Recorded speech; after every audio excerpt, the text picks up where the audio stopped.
آدھی نماز بیٹھ کر آدھی کھڑے ہو کر پڑھنا. خواتین گھر پر جو فرض نماز پڑھتی ہیں اگر وہ ایک رکعت بیٹھ کر پڑھے اور باقی کھڑے ہو کر پڑھیں تو کیا اس صورت میں نماز ادا ہو جاتی ہے؟ مزمل کراچی سے. فرض نماز کھڑے ہو کر پڑھنا ضروری ہے، جب تک بہت شدید مجبوری نہ ہو بیٹھ کے پڑھنا جائز نہیں ہے. تو اگر کسی نے 2 رکعتیں کھڑے ہو کر یا 2 بیٹھ کے پڑھی ہیں تو بیٹھ کے اگر مجبوری میں پڑھی ہیں، بالکل نہیں کھڑا ہوا جا رہا تھا، پھر تو جائز ہے، چاہے 1 رکعت پڑھیں 2 رکعت پڑھیں. اور اگر بغیر مجبوری کے بیٹھ گئیں تو 1 رکعت میں بھی بیٹھ گئیں تو نماز نہیں ہوگی. کیا جانوروں کو کھلانا بھی صدقہ ہے؟ ہماری طرف کچھ کتے جانور وغیرہ بھوکے رہتے ہیں، اگر میں انہیں صبح شام کچھ کھلاتا ہوں تو کیا مجھے اس پر صدقے کا ثواب ملے گا یا میرے پیسے ضائع ہو جائیں گے؟ محمد احتشام لکھنؤ سے. دیکھیں جانور کو کھلانا بھی صدقہ ہے، حدیث میں آتا ہے کتے کو پانی پلایا تھے شخص نے، پیاسے کتے کو اللہ نے بخشش کر دی، تو بالکل صدقہ ہے. لیکن کچھ جانور ایسے ان کو آپ کھلائیں گے تو ان کی نسل بہت اسپیڈ سے بڑھتی ہے اور وہ انسان کے لیے نقصان دہ بھی ہیں. تو اگر آپ کتوں کو بہت کھلانا شروع کر دیں گے تو سارے جتنے بھی بے روزگار کتے ہیں وہ سارے آپ ہی کے گھر پہ آ کے ڈیرا لگا کے بیٹھ جائیں گے، اور پھر وہ نسل بھی طبیعت سے بڑھاتے ہیں. آپ کو پتہ ہے کتوں کے تو برساتی مینڈکوں کی طرح بچے ہوتے ہیں، پھر ہر جگہ آپ کو کتے ہی کتے نظر آئیں گے. تو اس لیے کھلائیں ضرور، مگر کتوں کی نسل پہ بھی کنٹرول کریں، کیونکہ یہ جنگل کا جانور ہے. جب علاقوں میں دیکھیں ہمارے یہاں کے ایم سی والے جو ہے نا کتوں کی پہلے کنٹرول کرتے تھے ان کی نسل پہ، اور جب کتے زیادہ ہو جاتے تھے تو وہ کچھ زہر وغیرہ کھلا کے ان کو مارا جاتا تھا تاکہ نسل کنٹرول میں رہے.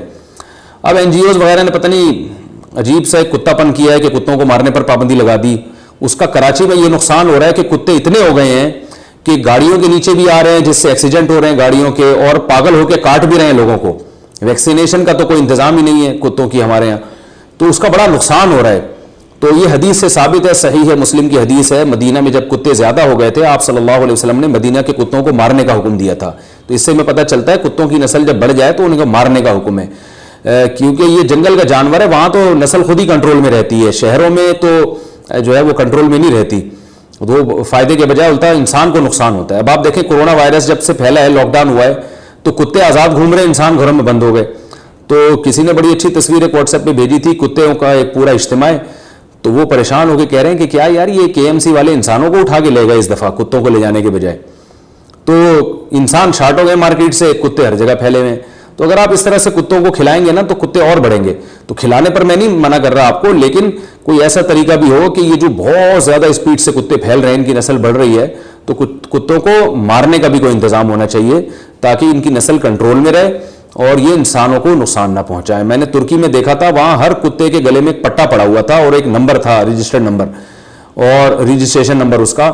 یہ اس کی علامت ہوتی تھی کہ اس کتے کا پورا ریکارڈ گورنمنٹ کے پاس ہے اور یہ پاگل نہیں ہے.